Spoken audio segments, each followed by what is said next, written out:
네, 오늘도 사는 외국인이라고 저희가 제목을 붙여봤는데 외국인의 순매수가 지속적으로 이어지기 위해서는 대내적인 환경도 중요하지만 또 대외적으로도 여러 가지 모멘텀거리가 발생을 해야 되겠죠. 이러한 증시의 주변 여건들 자세하게 분석을 해볼 텐데요. 오늘 이 시간 SK증권 리서치센터의 김성욱 센터장 모시고 도움 말씀 들어보겠습니다. 안녕하세요. 예, 안녕하십니까. 네. 이제 미국의 정치적 불확실성 안개가 드디어 거쳤습니다. 이제 또 어떤 부분에 우리가 관심을 기울여야 할지, 관심이 이동할지가 관건일 것 같은데요. 어떻게 보십니까? 지금 시점상으로는 지금 3분기 기업 실적들이 좀 관심이 많을 수 있습니다. 네. 예, 있는데 다만 그 시장의 특성상 지금 전반적 경기 상승의 초기 국면입니다. 그래서 그 실적만큼이나 그 경기에 대한 그 추세 또는 기대치의 충족 여부가 좀 더 관심을 가질 것으로 예상이 됩니다. 네. 그래서 그 예를 들면은 뭐 미국이든 중국이든 매크로 경제 환경에 대해서 관심을 많이 가지실 거고요. 그리고 날짜를 꼭 집으라 그러면 11월 중에 이제 그 삼중전해라는 중국의 큰 그 대회가 있지 않습니까? 그렇죠. 그래서 그 정책이 이제 나옵니다. 그래서 그런 부분이라든지 아니면은 그 미국의 소비, 그러니까 연말로 갈수록 소비가 잘 살아날 거냐라는 그런 측면에서의 어떤 그 조금 긴 그림에서의 시장에서의 이제 시각들이 형성되고 또 그 판단을 좀 기다릴 것으로 예상이 되고요. 그리고 뭐 잊지 않는 계속 지속되는 뭐 아이템입니다만 우리 한국의 기업들 삼성전자나 그다음에 현대차나 이런 대표 종목들의 그 경쟁력이라고 할 거예요. 그거에 대해서 의구심을 가지면서도 계속 확인하는 과정 이런 것들도 또 계속 나타날 것으로 예상이 됩니다. 네, 지금 쭉 우리가 관심을 가져야 할 사항에 대해서 말씀해 주셨는데 특히나 대외적인 변수로 중국의 삼중 전회 그리고 미국의 소비 시즌을 말씀해 주셨어요. 이 두 가지가 시장에는 그렇다면 긍정적인 변수로 작용을 하겠습니까? 그 중국의 삼중 전회 같은 경우는 사실은 그 어떤 내용이 나올 것인가에 대해서 시장에서 그렇게 전혀 다른 내용이 나올 것 같지는 않습니다. 다들 예상하고 또 상상하던 내용이 나오는데 다만 좀 구체성을 어느 정도 띄어서 그게 실현 가능하냐 아니면 행동으로 옮길 수 있느냐라는 거를 이제 시장에서 판단하겠죠. 네. 그래서 그런 부분에 있어서는 그래 시장에 큰 영향을 미치거나 악재로 작용할 가능성은 별로 없다 이렇게 말씀드리고 싶고요. 그 미국의 그 4분기 갈수록 이제 연말 소비 역시나 나쁘지 않을 것은 왜냐하면 추세가 있기 때문에 나쁘지 않을 것으로 예상이 되기 때문에 그 시장에서는 그걸 좀 반영을 계속 하고 있다 이렇게 보시면 되겠습니다. 네, 말씀을 나누는 동안에 또 중국 증시가 개장을 했습니다. 중국의 상하이종합지수 같은 경우에는 3일 연속 하락을 했었는데 오늘은 어떤 상황으로 개장되는지 보겠습니다.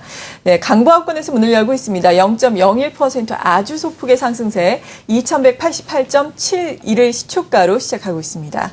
중국 같은 경우에는 또 오늘 3분기 GDP 성장률이 발표가 되잖아요. 그렇습니다. 여러 가지 경제 지표가 또 뒤를 이을 텐데 이러한 부분도 좀 희망적인 부분이 되겠습니까?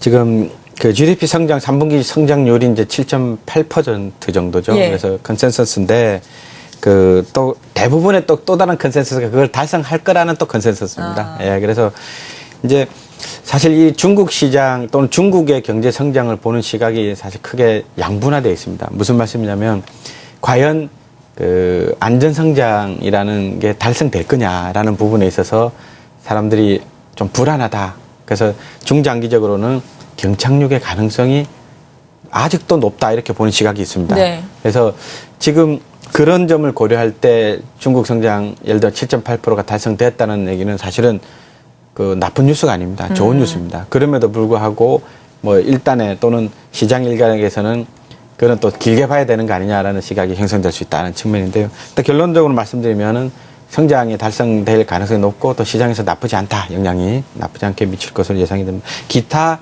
뭐 PMI 지수라든지 하는 부분도 계속 꾸준히 좋게 나타날 것으로 예상이 되기 때문에 중국에 대한 의심들은 이제 시간이 갈수록 조금씩 없어지지 않겠느냐 이렇게 판단이 됩니다. 네. 그리고 여러 가지 경제 지표도 우리가 고려를 해볼 수 있잖아요. 말씀을 지난번에 해주신 걸로 알고 있는데 리커창 지수 상당히 긍정적으로 보셨죠? 그렇습니다.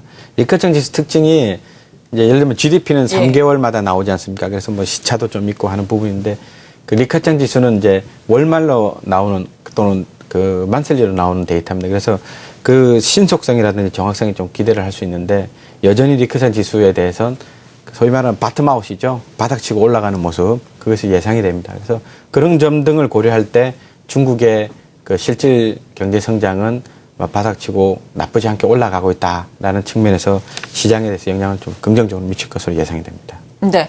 그리고 이어서 미국 변수를 좀 알아봐야 할 텐데 일단 정치권의 불확실성은 어느 정도 일시적으로나마 마무리가 됐습니다. 하지만 미국의 셧다운이 16일 연속이나 이어졌기 때문에 이러한 부분이 또 경제 성장률에 미치는 영향이 있을 수밖에 없을 텐데요.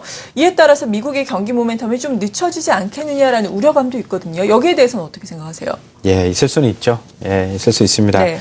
그 수치를 뭐 분석 기간 여하에 따라서는 0.6%냐 0.5%냐 뭐 이렇게 나타날 수 있는데 근데 문제는 일회성으로 보시는 게 맞다 이렇게 봅니다. 예. 그래서 뭐 다소간에 늦춰질 우려 뭐 있습니다만 큰 대세에서는 미국 경기가 계속 좋아지고 물론 핫하게 아주 좋아진다고는 뭐 얘기는 못 드리겠습니다만 분명히 방향성은 잡았다라는 측면에서 보면은 그러면 이제 각국의 경제라든지 아니면 주식시장 쪽에 영향을 미치는 건 아주 긍정적이다 이렇게 보시면 되겠습니다. 그래서 사실 2월 7일까지면 잠정적으로 아주 임기 뭐 방편으로 좀 넘긴 감이 없지 않아 있습니다만 또 어떻게 보면 그 사이에 또 다른 아이디어로 또 재정비하는 기회가 있을 수 있다는 측면에서 보면은 당장 뭐 그렇게 비관적으로 볼 일은 아니지 않느냐 이렇게 보여집니다. 네. 그리고 이렇게 대외적인 변수를 알아봤는데 이제는 또 대내적으로 외국인이 과연 언제까지 살 것인가 이것이 상당히 관건이잖아요. 그렇습니다. 어떻게 보십니까? 제가 이제 기회 있을 때마다 드리는 말씀 중에 하나가 외국인이 왜 사느냐 한국 시장을 그 이유를 말씀을 드립니다. 그래서 그 이유를 알면은 이제 어느 정도 예측이 가능하지 않습니까? 근데 이유를 이렇게 쭉 정리를 해보면 상당히 이유가 많습니다. 그렇죠. 근거가 많고 이유가 많습니다. 그래서 그 내용도 보시면은 이제 한국만의 경제, 한국만의 잘하는 점도 있고요. 그다음에 수급적인 측면도 있고, 그다음에 뭐 하여튼 여러 가지가 있습니다만은 그래서 제가 대표적인 거 말씀 좀 한번 드려보겠습니다. 그래서 우리나라 시장이 점점 더 해외 글로벌 경기에 아주 탄력적으로 수혜받는 경기 구조가 바뀌었습니다. 수출 비중이 높다든지 아니면 해외 이게 공장의 비율도 높다든지 해서 저성장임에도 불구하고 기업의 이익들이 그렇게 줄지가 않습니다. 조금씩 계속 올라간다든지 그런 측면이 있고요. 국가 경쟁력 굉장히 강화됐습니다. 그래서 경상이 흑자 규모가 예를 들면 600억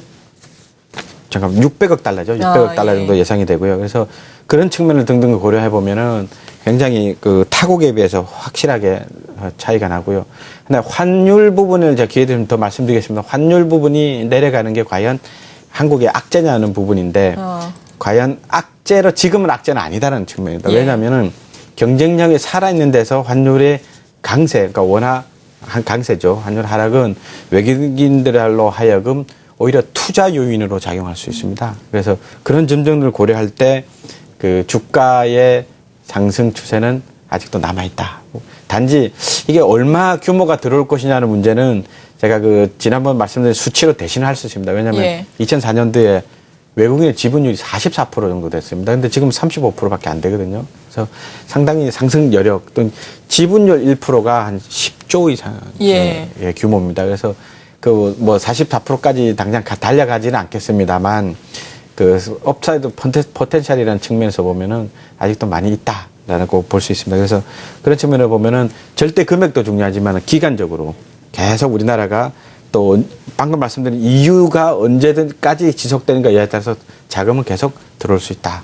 이렇게 보시면 되겠습니다. 네, 이러한 부분에 대해서 그렇다면 지수가 조금 더 외국인의 매수에 힘입어서 좀 올라갈 수 있다라는 의견이신 것 같은데 앞서서 외국인의 시총 비중도 말씀해 주셨잖아요. 이 부분 좀 그래프를 보면서 자세하게 살펴보면 좋을 것 같고요. 외국인이 봤을 때 우리 증시가 아직도 밸류에이션상 매력이 그렇게 있는지 구체적으로 좀 설명을 해 주시죠. 예, 아직 그래프를 한번 보시겠습니다. 보시면은 지금 이렇게 빨간색 그래프가 소위 말하는 외국인들의 우리 한국 주식시장에 차지하는 비중입니다. 이렇게 보시면은 2004년도에 초에 전 1년 동안 스마트만이라는 이름으로 급격하게 지분율이 올라갔습니다. 그래서 외국인 투자가 급격하게 올라간 적이 있습니다. 근데 결론적으로 말씀드리면 외국인 지분율이 그 뒤에 한 3년 가까이 동안 바닥권, 그러니까 27%까지 계속 하락했습니다. 다만 이 사이에 주가는 한 3배 이상 올라갔습니다.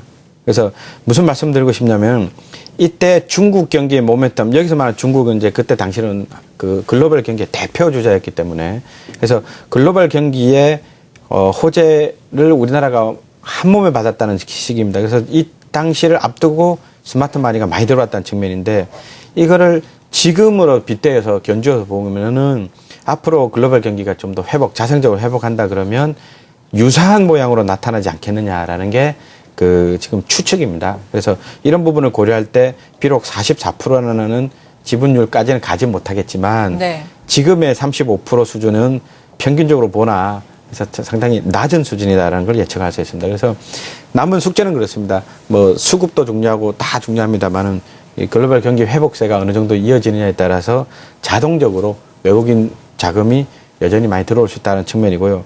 좀 더 보시면은 지금 미국 자금이 많이 들어왔다고 이렇게 뭐 언론에도 많이 나오지 않았습니까? 네. 그래서 그래프를 좀 보시면은 미국 뮤추얼 펀드 자금 유치 흐름을 한번 보시겠습니다. 맨 끝에 결론만 말씀드리겠습니다. 맨 끝에 보면 요 빨간색이 주식 자금이 유출로 바뀌어들었습니다. 무슨 말이냐면 말 그대로 주식으로 돈 들어오다가 돈이 빠져나갔다는 말씀인데 그럼에도 불구하고 우리 한국 시장에 미국 자금이 들어왔습니다. 무슨 말씀이냐? 돈은 빠져나가는데 한국 비중을 오히려 올렸다는 얘기입니다. 그래서 그만큼 한국 시장에 대해서 비중이 낮아서 올리고 있다. 또 핫한 시장이다. 이걸 반영돼 있고 뭐 앞으로도 미국 금리가 급락의 가능성이 없다는 측면에서 보면은 전체적인 자금 흐름상으로 보면은 주식적으로 자금의 가능성이 높기 때문에 여전히 최고의 혜택은 우리 한국이 아니겠느냐. 이렇게 좀 볼 수 있습니다. 네, 그리고 환율 역시 외국인에게 좀 우호적이다. 물론 1,060원대 이하로 내려가면 외국인이 순매도하지 않겠느냐라는 우려감이 또 생길 수도 있겠지만 아직까지는 외국인에게 동력이 되어주고 있다라고 말씀해 주셨는데 하지만 또 달러화에 대한 원화 환율이 이렇게 내려가다 보면 수출주에는 악영향을 미칠 것이다라는 우려가 자연스럽게 나올 수밖에 없잖아요. 그렇습니다. 이 부분에 대해서도 간략하게 좀 설명해 주시죠. 좀 걱정되시죠? 예. 환율 때문에. 근데 결론만 말씀드리면 환율 부분이 하락할 때, 그러니까 원화 강세가 이루어질 때 역사적으로 보면은 주식시장이 거의 예외 없이 주가가 올라갔습니다. 지수상으로 기준입니다. 이제 올라갔고 두 번째 말씀드리고 싶은 거는 기업들이 많이 바뀌었습니다. 네. 무슨 말씀? 해외에서 생산하는 기업들의 포션의 비중이 많이 늘어났습니다. 제가 그래프를 보면서 잠깐 말씀을 좀 드리겠습니다. 지금 2000년 이후의 그래프를 보시면은 원달러 환율이 요게 이제 요 색깔이 환율이죠. 환율이 쭉 이렇게 내려오고 있습니다. 내려오고 있고 반대로 주가지수 부분입니다. 주가지수 코스피 기준인데 환율이 이렇게 내려왔음에도 불구하고 주가가 슬슬 올라갔습니다. 이 경우는 지금 점선 박스권을 보시다시피 알 수 있다시피 여러 번 굉장히 많이 있었습니다. 그래서 네. 이 이유는 아무래도 환율과 또는 우리 주가 지수와의 관계가 생각한 것보다는 오히려 역여관계의 경우가 많았다라는 측면이고 그 경우가 앞으로 해당이 되느냐의 문제인데 앞으로도 과거에 세계 경기가 좋았던 시절 뭐 등등을 견주어 보면은 유사한 모양이 나타날 것으로 상상할 수 있습니다. 개별 기업으로 좀 더 들어가 보겠습니다. 환율이 떨어지면 다시 말하면 원화 강세가 되면은 수출에 우려되는 거 아니냐? 우려는 됩니다만 그 정도가 과거에 비해서 굉장히 덜합니다. 상당히 덜한데요. IT 매출 한번 보겠습니다. 10년을 비교를 했는데 10년 전에 소위 말하는 해외 생산 비중이 55% 정도 차지했는데 10년 사이에 64% 이상 굉장히 많이 늘었습니다. 그러네요. 예, 그래서 이 말씀은 해외 생산에서 생산한다는 거 거기서 바로 수출한다기 때문에 대부분 다 환율 위험이 좀 덜하다 이렇게 예. 보시면 보시면 되고요. 특히 자동차를 좀 보시겠습니다. 그러니까 IT와 자동차 우리 한국 대표적인 네, 그렇죠. 섹터이기 때문에 말씀드리는데 2002년도에는 실질적으로는 해외 생산이 사실상 없었습니다. 공장은 있었죠. 근데 제대로 돌아가지는 못했습니다. 근데 10년 만에 무려 이 비중이 해외 생산에서 해외로 생산하니까 50% 절반이나 증가했습니다.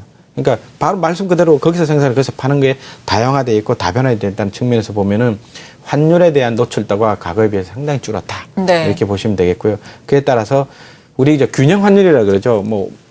그러니까 원달러가 예를 들면 1,000원이냐, 950원이냐 예. 가이드에 따라서 우리나라가 좀 위험하냐 아니면 위험하냐인데 사실 950원까지 내려온다라는 그런 얘기가 있습니다. 그래서 저희들도 950원 정도까지는 크게 지장이 없을 거 아니겠냐 그 보고 있고요. 정도까지도요? 예. 예. 이런 추세가 방금 말씀드린 이런 추세가 네. 되면 환율 부분에서 상당히 우려는 더욱더 낮아질 것으로 예상합니다. 그래서 950원 이하에 가셔도 크게 영향을 안 받을 것으로 예상이 되기 때문에 그 사이에 보면은 외국인들은 그 주식 투자에 굉장히 좋죠. 네, 왜냐하면 그렇죠. 투자해서 5% 이상의 환율에서만 5% 이상이 먹는다는 거는 굉장히 매력적인 시간입니다. 그래서 그런 측면을 등등 고려할 때 외국인의 매수세는 이어질 수밖에 없다 이렇게 네. 보시면 되겠습니다. 이제 또 간략하게 정리를 해봐야 할 시간인데 일단 종합해서 정리를 해보자면은 상당히 시장을 긍정적으로 보고 계시잖아요.